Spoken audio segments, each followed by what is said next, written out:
Hello everyone, welcome back to the channel. आज हम cover करने वाले हैं unit 5 of constitution of India. तो इस यूनिट का नाम है business organisation and e governance. बिल्कुल हमारी जो बिजनेस से रिलेटेड चीज़ें हैं सारी इसमें होंगी। और काफ़ी चीज़ें ऐसी भी हैं जो आपने लास्ट टाइम साइबर सिक्योरिटी में पढ़ी हैं, जैसे कि आपका डिजिटल बिजनेस हो गया या फिर ई गवर्नेंस हो गया। तो चलो आते हैं फिर पहले टॉपिक पे। हमारा पहला टॉपिक है कंपनीज एक्ट। कंपनीज एक्ट से ही हमें समझ आ रहा है कि भाई कंपनी से रिलेटेड कुछ एक्ट है। तो ये क्या है, हमारा एक ऐसा लॉ है जो कि एक ऐसा लॉ है जो कंपनीज की मैनेजमेंट के ऊपर डिपेंड है। मतलब कैसे हमारी कंपनी काम करती है, कैसे हमारी कंपनी चल रही है, लीगल एक्टिविटीज़ कर रही है, कुछ इल्लीगल एक्टिविटीज़ तो नहीं कर रही है, उन सब चीज़ों को ये नज़र में रखता है। उन सब चीज़ों का मतलब इसके ऊपर रिस्पॉन्सिबिलिटी होती है। तो लेट्स सी इट्स डेफिनेशन। तो ये क्या है हमारा, it is a law that governs a formation. तो ये एक ऐसा लॉ है जो कि कंपनी की फॉर्मेशन को गवर्न करता है, उसके रेगुलेशंस को देखता है, उस पूरी मैनेजमेंट को देखता है कंपनीज की विद इन इंडिया। तो ये जो एक्ट है हमारा इंडिया के अंदर एप्लीकेबल है। तो ये एक्ट जो हमारा कंपनीज एक्ट बना था, ये बना था 2013 में। तो it is also known as companies act 2013। It defines how companies are registered, operated and dissolved, insures transparency, accountability, protection for investors and stakeholders. तो ये क्या बताता है हमारी की कंपनीज कैसे रजिस्टर हुई, कैसे वो ऑपरेट हो रही हैं। अगर कंपनी नहीं चल पाई है तो बाद में वो डिसॉल्व हो रही है, तो कैसे वो कंपनी डिसॉल्व होगी। तो इन सब चीज़ों से क्या होता है, मतलब इस एक्ट के थ्रू क्या हो रहा है, हमारी कंपनी कब रजिस्टर हुई है, कैसे चल रही है, कब डिसॉल्व हुई है, सारी इन्फॉर्मेशन हमारे पास होती है। तो एक ट्रांसपेरेंसी मेंटेन होके रखती है, एक अकाउंटेबिलिटी बनी रहती है, कंपनी की प्रोटेक्शन होती है। जो भी लोग उस कंपनी में इन्वेस्ट कर रहे हैं वो बिल्कुल ऐसे सिक्योर होते हैं, उनके वो ट्रस्ट मेंटेन हो जाता है इन्वेस्टर्स के ऊपर, स्टेक होल्डर्स के ऊपर, कि ताकि वो इजीली किसी कंपनी के ऊपर इन्वेस्ट कर पाएँ। Next, what are the objectives of companies act. अब ऑब्जेक्टिव्स या फिर फीचर्स बोल दिया जाए, मतलब ऑब्जेक्टिव्स या फिर फीचर्स आप कुछ भी चीज़ लिख कर आ सकते हो। कंपनीज एक्ट के क्या फीचर्स या फिर ऑब्जेक्टिव होते हैं। तो पहला ऑब्जेक्टिव है कि democracy of share holders. Democracy of share holder का मतलब क्या है, जितने भी शेयर होल्डर्स हैं सबके पास राइट है। डेमोक्रेसी मतलब हम सब लोग मिलके डिसीजंस ले रहे हैं, तो यहाँ पर सबके सब मिलकर अपने व्यूज रखते हैं, अपने पॉइंट्स रखते हैं। वुमेन्स के कंट्रीब्यूशन को स्ट्रेंथन करता है, नंबर्स ऑफ शेयर होल्डर्स को बढ़ाता है। लिमिट्स ऑन मैक्सिमम पार्टनर्स, मतलब अगर बहुत सारे पार्टनर्स हैं तो बहुत सारी स्ट्राइक्स हो सकती हैं कंपनी में, कंपनी के डिसॉल्व होने के चांसेस बहुत ज़्यादा है, तो उसे लिमिट कर देता है, मैक्सिमम पार्टनर्स की चीज़ों को लिमिट कर देता है। इलेक्ट्रॉनिक मोड पे हम स्विच हो सकते हैं, इंडिपेंडेंट डायरेक्टर्स होते हैं, फाइनेंशियल ईयर होता है, सारे ईयर्स हमारे फाइनेंशियल होते हैं, 1% कंपनी ज़्यादातर ये होती है। So now what are the types of companies under act. कौन कौन सी तरीके की कंपनी आती है हमारी कंपनीज एक्ट के अंदर। तो पहली कंपनी हमारी आती है प्राइवेट। देखो मैंने बहुत शॉर्ट में लिखा हुआ है because I know zero credit subject है, आप लोग ज़्यादा इसमें डीप में जाना बिल्कुल पसंद नहीं करोगे, तो मैंने बिल्कुल स्टिक टू पॉइंट रही हूँ, लेकिन मैं एक्सप्लेन कर रही हूँ क्योंकि अगर 7 मार्क्स का क्वेश्चन आ गया तो आपको इसमें थोड़ा तो लिखना पड़ेगा। तो यही चीज़ें जो मैंने यहाँ पर types of companies act explain करी है, इसे आप इलाबोरेट कर सकते हो 1 and 1.5 पेज में। तो पहली कंपनी होती है हमारी प्राइवेट कंपनी। प्राइवेट कंपनीज क्या है, एक प्राइवेट ऑर्गेनाइजेशन है, मतलब अगर मैं आज एक कंपनी खोल के बैठ जाऊँ तो वो मेरी प्राइवेट कंपनी होगी। पब्लिक कंपनी क्या है, मतलब एक गवर्नमेंट ऑर्गेनाइजेशन ने वो कंपनी खोली है, that is known as your public company. 1% company क्या है, जब एक ही इंसान उसको होल्ड करके रख रहा है, कोई पार्टनरशिप नहीं है। सेक्शन 8 कंपनी क्या है, कंपनी फॉर्म एक चैरिटेबल कॉन्स्टिट्यूशन में बनाई गई है, जैसे कि हमारे एनजीओज होते हैं, उस वो सारी की सारी कंपनीज हमारी आती हैं सेक्शन 8 कंपनीज के अंदर, मतलब चैरिटी के पर्पज से खोली गई है। नॉन प्रॉफिट मतलब उसमें हम प्रॉफिट नहीं देखते हैं कि इस कंपनी में हमने कुछ बिजनेस स्टार्ट करा है तो हमें प्रॉफिट हो। तो ये ज़्यादातर नॉन प्रॉफिटेबल पर्सनल प्रोफेशंस के लिए होती हैं और नॉन प्रॉफिटेबल इनका पर्पस होता है। So now what are the formation of a company. Companies की फॉर्मेशन कैसे होती है, कंपनी बनती कैसे है। पहले तो हमें एक नाम सेलेक्ट करना है कंपनी का। तो first of all we have to select a suitable company name. Company का नाम सेलेक्ट करने के बाद हमें एक डिजिटल सिग्नेचर बनवाना पड़ेगा, ठीक है। अब हमने डिजिटल सिग्नेचर बनवा लिया है, उसके बाद जो कंपनी का डायरेक्टर है उसका आइडेंटिफिकेशन नंबर ऑब्टेन करना है हमें। तो हमने क्या करा, कंपनी का नाम बनाया ना, पहले कंपनी का नाम सेलेक्ट करा, उसके बाद एक डिजिटल सिग्नेचर देखा, फिर उसके बाद आइडेंटिफाई नंबर बनवाया एक डायरेक्टर का। आफ्टर दैट हमें कुछ डॉक्यूमेंट्स प्रिपेयर करने होंगे। तो डॉक्यूमेंट्स में पहले हमें एमओए बनाना पड़ता है। एमओए का मतलब क्या है? एमओए हमारा डिफाइन करता है कंपनीज के ऑब्जेक्टिव्स को। तो हमें जो डॉक्यूमेंट्स चाहिए होते हैं, हमें एमओए चाहिए होता है। एमओए को हम बोलते हैं मेमोरेंडम ऑफ एसोसिएशन, और हमें चाहिए होता है आर्टिकल्स ऑफ एसोसिएशन, एओए भी हम इसे बोलते हैं शॉर्ट फॉर्म में। तो एमओएम तो हमें ऑब्जेक्टिव्स बताता है, और एओए हमें रूल्स बताता है कि कंपनी को मैनेज करने के लिए कौन-कौन से रूल्स चाहिए होंगे, कौन-कौन से इंटरनल रूल्स हैं। आफ्टर दैट हमें उन डॉक्यूमेंट्स के अंदर हमें अपने डायरेक्टर्स और सब्सक्राइबर्स को डिक्लेयर करना है। हमारी कंपनी जो रजिस्टर करी गई है उस उसका प्रूफ होना चाहिए, हमारे पास रजिस्टर्ड कंपनी के एड्रेस का प्रूफ होना चाहिए। Identify and address proof of all directors and subscribers. तो जो भी हमारे बाकी के सब्सक्राइबर और डायरेक्टर्स हैं, उनकी भी आइडेंटिटी होनी चाहिए, उनका भी एड्रेस प्रूफ होना चाहिए। इन सारे डॉक्यूमेंट्स को होने के बाद हम फॉर्म को फिल करेंगे। So we have to fill and submit the SPICe plus form on MCA website. तो एक वेबसाइट होती है, हमें उसमें जो भी फीस लगती है उसके साथ साथ वो फॉर्म को फिल करना है, फीस देनी है, पेमेंट देनी है, हमें रजिस्ट्रेशन फ़ी देनी है। आफ्टर दैट रजिस्ट्रेशन फ़ीस देने के बाद हमारी वेरिफ़िकेशन होगी कंपनी की। कंपनी की वेरिफ़िकेशन होने के बाद अगर वो कंपनी वेरिफ़ाइड हो जाती है तो हमें एक सर्टिफ़िकेट मिलेगा। After that we have to apply for PAN and TAN. ठीक है। सो नेक्स्ट टॉपिक हमारा आता है सोल ट्रेडर। सोल ट्रेडर क्या है? हमारा एक बहुत ही सिंपल तरीके का बिज़नेस ऑर्गेनाइज़ेशन है, जो कि एक इंडिविजुअल कंट्रोल करता है। मतलब हम ट्रेडिंग कर रहे हैं किसी चीज़ की, तो हम खुद एक तरीके का एक बिज़नेस ऑर्गेनाइज़ेशन वाली फ़ॉर्म में हैं और खुद से ही उस चीज़ों को कंट्रोल कर रहे हैं। So it is a simplest form of business organisation owned, managed and controlled by one individual. अब इसके एडवांटेजेस क्या होते हैं? बहुत ईज़ी है, ईज़िली हम स्टार्ट कर सकते हैं, ऑपरेट कर सकते हैं बहुत ईज़िली, जल्दी से हम डिसीजंस बना सकते हैं। ओनर जो है हमारे, वो प्रॉफिट्स बनाते रहते हैं। Close personal contact with customer. तो कस्टमर के साथ एक बहुत ही प्यारा-सा हमारा कॉन्टैक्ट बना रहता है। तो एक बहुत ही सिंपल सा तरीके का बिज़नेस ऑर्गेनाइज़ेशन है, जो एक सिंगल पर्सन करता है। तो सोल ट्रेडिंग तो हो गया कि भाई एक ही इंसान उस बिज़नेस को सँभाल रहा है। नेक्स्ट आता है हमारा पार्टनरशिप। पार्टनरशिप का मतलब है कि 2 जने मिलकर उस काम को कर रहे हैं, मतलब पार्टनरशिपिंग में काम हो रही है। तो ज़रूरी नहीं है पार्टनर्स 2 ही हों, पार्टनर ज़्यादा भी हो सकते हैं, 2 से ज़्यादा भी हो सकते हैं। तो ये क्या है? हमारा एक ऐसा तरीके का बिज़नेस ऑर्गेनाइज़ेशन है जहाँ पर 2 या फिर 2 से ज़्यादा लोग एक बिज़नेस को कैरी करने का सोचते हैं कि भाई हम अगर प्रॉफ़िट होगा तो दोनों सँभालेंगे, लॉस होगा तो भी दोनों सँभालेंगे, दोनों उसके रिस्पॉन्सिबल होंगे। तो ये जो पार्टनरशिप है वो हमारा आता है इंडियन पार्टनरशिप एक्ट 1932। तो इसकी जितनी भी चीज़ है वो सारी की सारी पार्टनरशिप की हमारी according to section 4 Indian partnership act के अंडर इसके सारे रूल्स इंटीग्रेट होते हैं। अगर कोई रूल वायलेट करेगा तो वो कंपनी हमारी बंद हो सकती है। So now what are the advantages? अब एडवांटेजेस क्या है? बहुत इजीली हम इसे फॉर्म कर सकते हैं, कैपिटल्स को शेयर करते हैं, अपनी स्किल्स को शेयर करते हैं पार्टनर्स के बीच में, अच्छे से डिसीजन ले पाते हैं, बेटर डिसीजन मेकिंग होती है, फ्लेक्सिबिलिटी होती है ऑपरेशंस की। So now what are the types of partners? अब किस किस तरीके के हमारे पास पार्टनर्स हो सकते हैं? तो पहला तरीके का पार्टनर हमारे पास आता है एक्टिव पार्टनर। एक्टिव पार्टनर का मतलब क्या है? कि वो डेली ऑपरेशंस में पार्ट ले रहे हैं। स्लीपिंग पार्टनर का मतलब है कि भाई उसने पैसे इन्वेस्ट कर दिए हैं बिज़नेस के लिए, लेकिन काम हमें सँभालना है, दूसरे पार्टनर को सारा काम सँभालना है। स्लीपिंग पार्टनर का मतलब है वो बस पैसे इन्वेस्ट कर रहा है। नॉमिनल पार्टनर का मतलब क्या है? हम इन्हें ज़्यादातर अपनी रेपुटेशन के लिए ऐड करते हैं।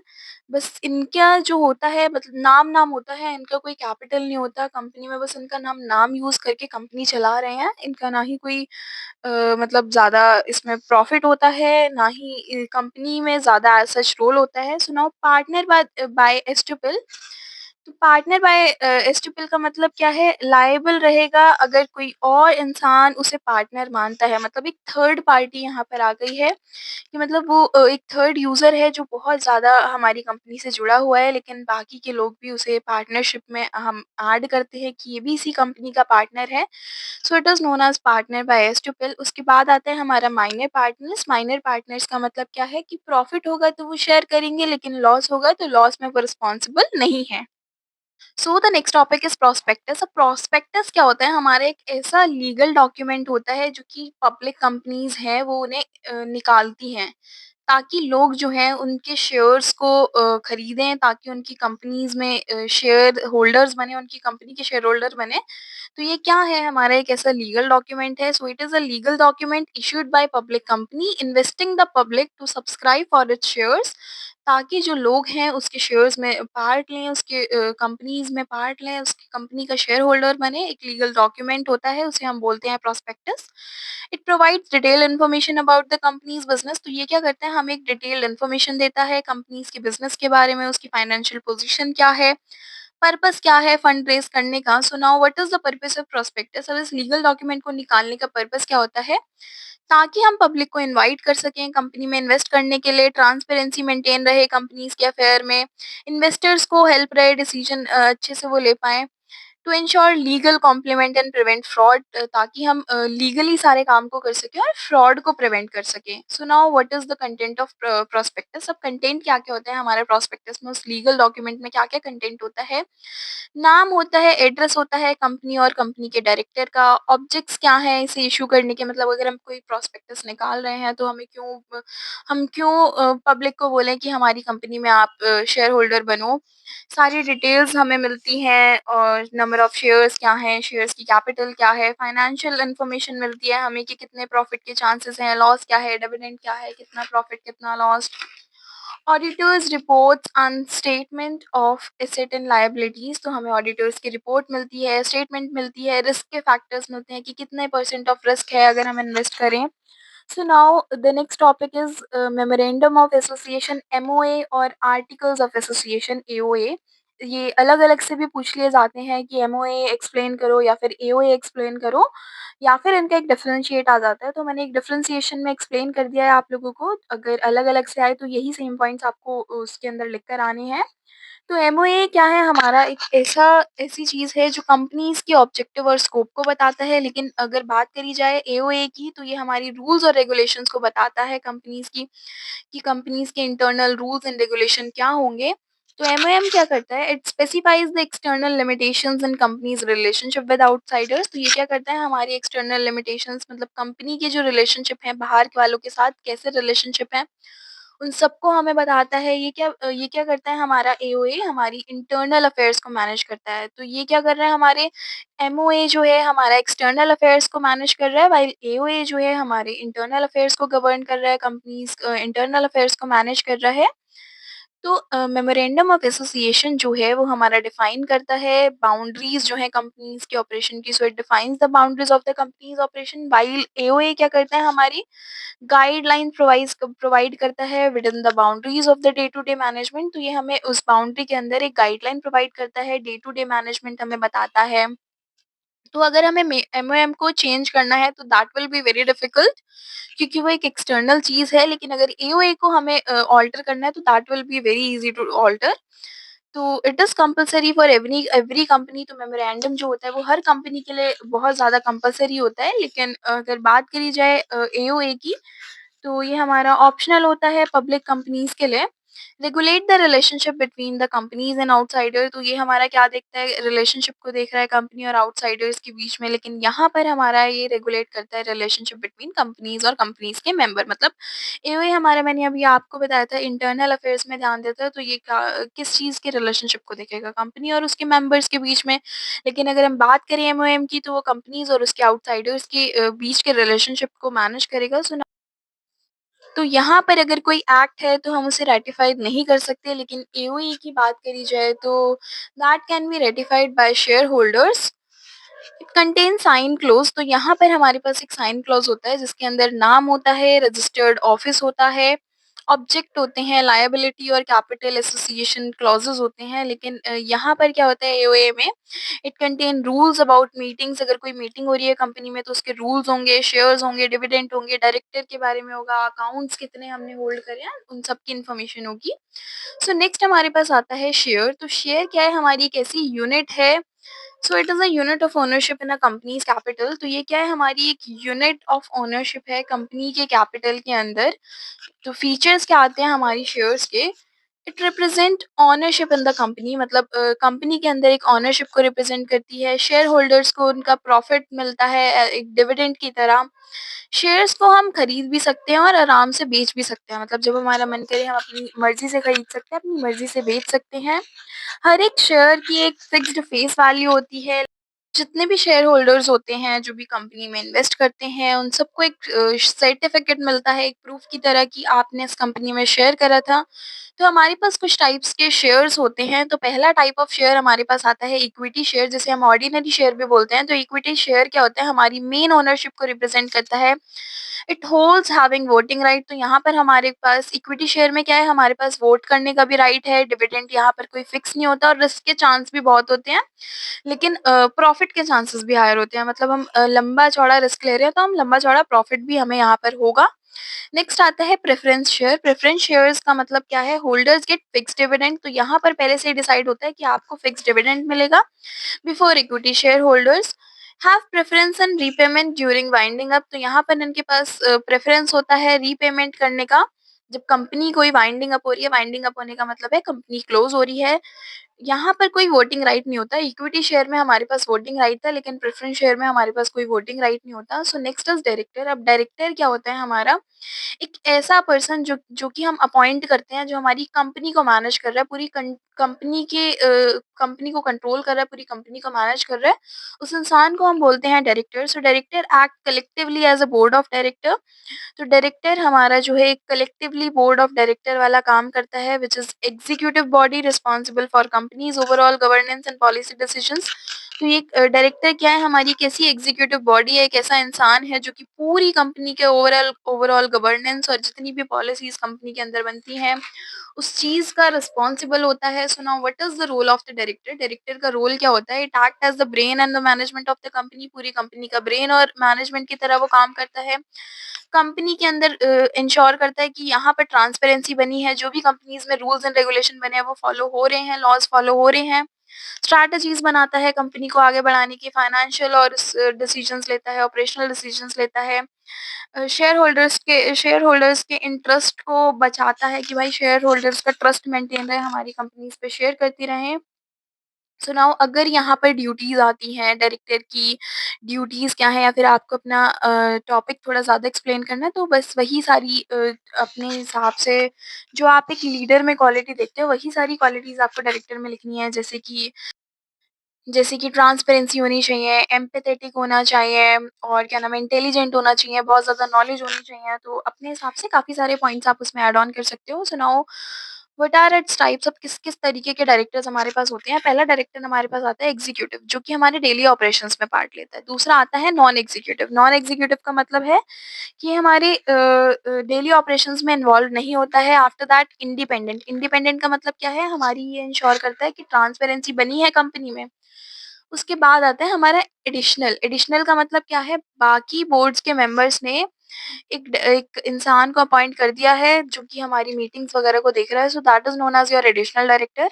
आफ्टर दैट ऑल्टरनेट डायरेक्टर क्या है, हमारा तब काम करेगा जब हमारा डायरेक्टर एब्सेंट है। मतलब हमारा डायरेक्टर उस टाइम मीटिंग पर प्रेजेंट नहीं है, उस दिन प्रेजेंट नहीं है, तो ना तो यहाँ पर हमारा ऑल्टरनेट डायरेक्टर काम करेगा उसकी जगह। नेक्स्ट आता है हमारा ऑडिटर। तो ऑडिटर क्या है, हमारा एक ऐसा पर्सन है जो कि हमारी फाइनेंशियल स्टेटमेंट्स को देखता है, जो भी हमारी कंपनी के अंदर होती है।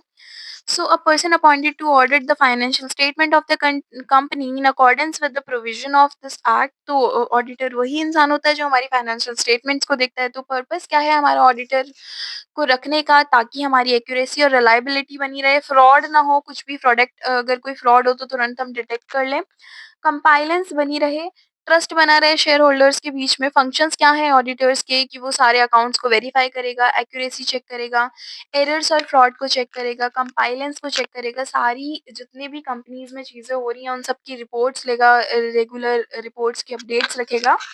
So now auditor under the companies act 2013, ये क्या है कि हर कंपनी को इस एक्ट के अंदर क्या चीज़ आती है कि हर कंपनी को अपना एक ऑडिटर रखना है। फर्स्ट एनुअल जनरल मीटिंग के टाइम पर ऑडिटर हमारा 5 साल के मतलब ऑडिटर की जो टर्म होती है कि ऑडिटर एक ऑडिटर रहेगा वो 5 साल तक रहेगा। बाद में हम उसे रीअपॉइंट भी कर सकते हैं, अगर उसका काम अच्छा हुआ, सैटिस्फाई हुआ तो हम उसे रीअपॉइंट भी कर सकते हैं। तो ऑडिटर हमारा चार्टर्ड अकाउंटेंट ही होना चाहिए, तो auditor must be a chartered accountant जो जिसे फाइनेंस की बहुत ज़्यादा नॉलेज हो। तो चार्टर्ड अकाउंटेंट ही हमारे पास एक ऐसा इंसान होता है जिसे फाइनेंस की बहुत ज़्यादा knowledge होती है। It gives an audit report स्टेटिंग whether the financial statement shows a true and the fair view.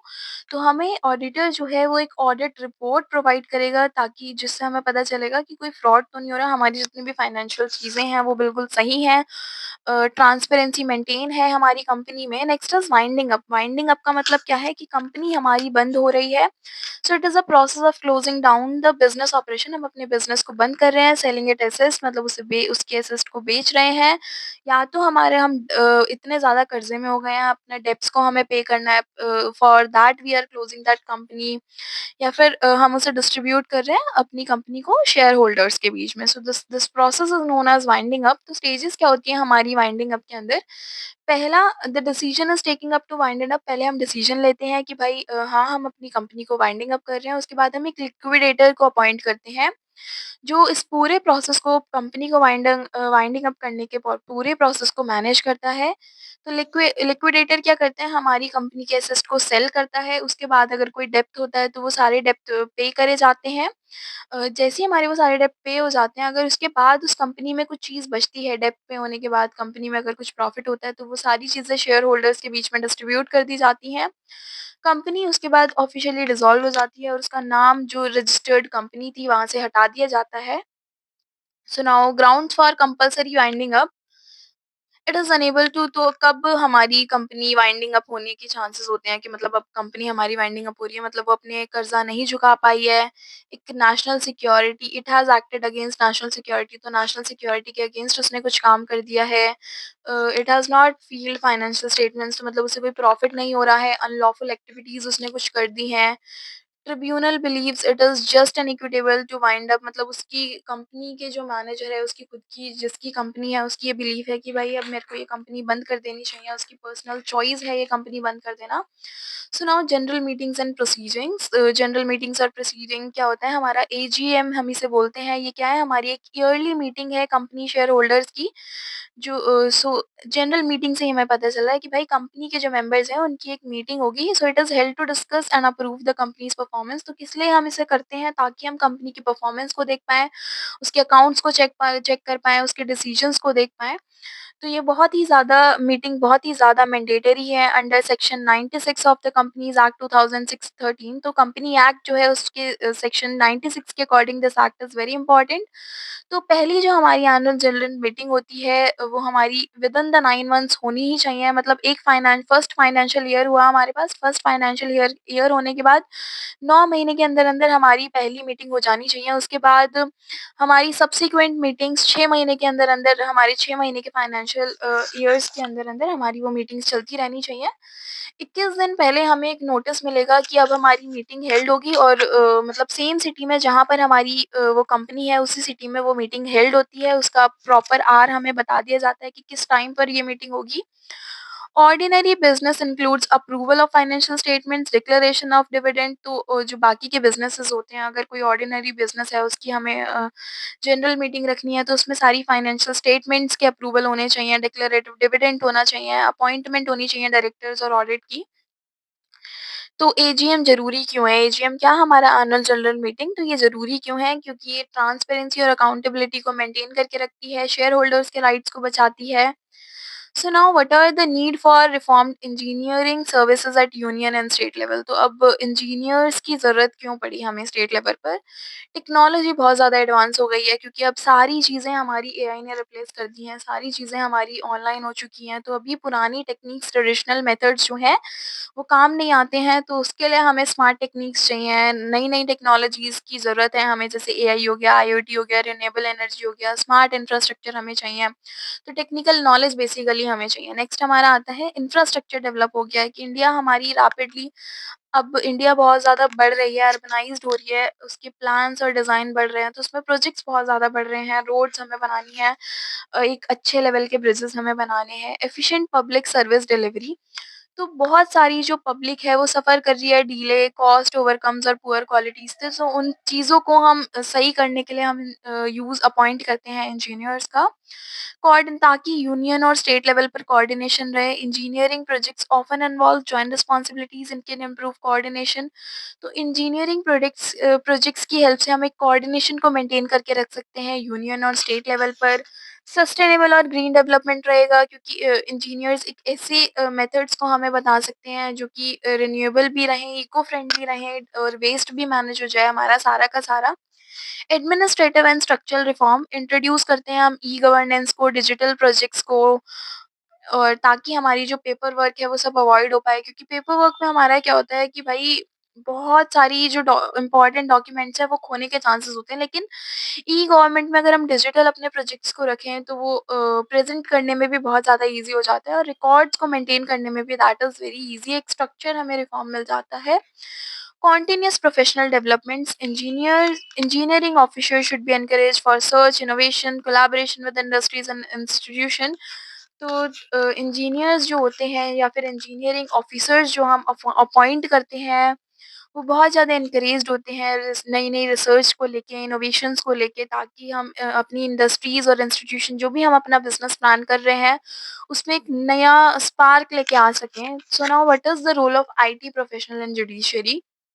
मतलब जो भी हमारी जजमेंट होती है वहाँ पर हमें आईटी प्रोफेशनल्स की ज़रूरत क्यों पड़ती है? पहली चीज़, डिजिटलाइज़ेशन ऑफ रिकॉर्ड, मतलब अगर रिकॉर्ड हमारे convert paper files into electronic records, तो मतलब जो भी हमारे पेपर के रिकॉर्ड्स हैं उन सब रिकॉर्ड्स को इलेक्ट्रॉनिक रिकॉर्ड्स में कन्वर्ट करना है, तो उन सब रिकॉर्ड्स को अगर इलेक्ट्रॉनिक रिकॉर्ड्स में हम कन्वर्ट करेंगे तो हमें एक आईटी का प्रोफेशनल चाहिए होगा। भाई इसे नॉर्मल इंसान तो नहीं कर सकता, जिसे डिजिटल की इन्फॉर्मेशन होगी, नॉलेज होगी, वही उसे कर सकता है। ई कोर्ट एंड विजुअल हियरिंग, मतलब अगर कोई ऑनलाइन वीडियो है या फिर हियरिंग है, तो हम नॉर्मल इंसान तो उसे नहीं डिटेक्ट कर सकता दैट वीडियो इज फेक और रियल वीडियो है, तो उसके लिए हमें आईटी का प्रोफेशनल चाहिए होगा। केस मैनेजमेंट सिस्टम, अगर हमें कोई सॉफ्टवेयर को ट्रैक करना है, डिलेज रिड्यूस करनी है, for that we use IT professional. Data की सिक्योरिटी के लिए, मतलब कोर्ट का डेटा जो है वो सिक्योर रहे, एनक्रिप्ट रहे। Next, legal information system creates researchable database for law and judgement, तो ताकि हमारा जो डॉक्यूमेंट्स है वो इजीली सर्चेबल रहे। एआई का अगर हमें यूज़ करना है, फॉर दैट नॉर्मल इंसान तो एआई को यूज़ नहीं कर सकता, हर कोई एआई को यूज़ नहीं कर सकता। ई गवर्नेंस एंड ट्रांसपेरेंसी, ताकि ट्रांसपेरेंसी बनी रहे हमारी जजमेंट स्टेटस में। ट्रेनिंग एंड सपोर्ट, जजेस को ट्रेन करने के लिए, स्टाफ को ट्रेन करने के लिए, डिजिटल टूल्स के लिए, मतलब अगर टाइम एडवांस हो रहा है लेकिन जजमेंट वाली चीज़ों में तो वहाँ पर डिजिटल चीज़ें तो नहीं पढ़ाई जाती हैं, वो तो लॉ से रिलेटेड चीज़ें पढ़ते हैं, लेकिन time to time technologies advancement होती रहती हैं, तो फॉर दैट उन लोगों को नॉलेज प्रोवाइड करने के लिए यहाँ पर हम आईटी प्रोफेशनल्स की नीड होती है। So now, problem of alignment and cessation in few states creating hurdles in industrial development. तो यहाँ पर अलाइनमेंट और सेसेशन का मतलब क्या है? Alignment means feeling of isolation or disconnection of certain groups from the mainstream of the nation। मतलब हमें एक आइसोलेशन वाली फीलिंग आ रही है, मतलब हम अकेले फील कर रहे हैं, एक बहुत ही बड़े ऑफ ग्रुप में हम डिस्कनेक्टेड सा फील कर रहे हैं, मतलब एक बहुत ही बड़े नेशन में, बहुत ही बड़े ग्रुप ऑफ लोगों में हम बिल्कुल अकेला फील कर रहे हैं, that is known as alienation. Next is your secession. Secessionism क्या होता है? It refers to the demand और movement by a particular group और a region to separate from country and form an independent state. तो इसका मतलब क्या है कि मतलब कुछ लोग डिमांड कर रहे हैं कि भाई हमें एक नेशनल, मतलब हमारी खुद की, या तो विद इन द कंट्री बोल रहे हैं, तो वो बोल रहे हैं कि हमें एक अलग स्टेट बना के दो, हम इस स्टेट में नहीं रह सकते, हम अपनी अलग स्टेट की डिमांड कर रहे हैं। So that is known as your secessionism. By this we have completed this unit. Thank you.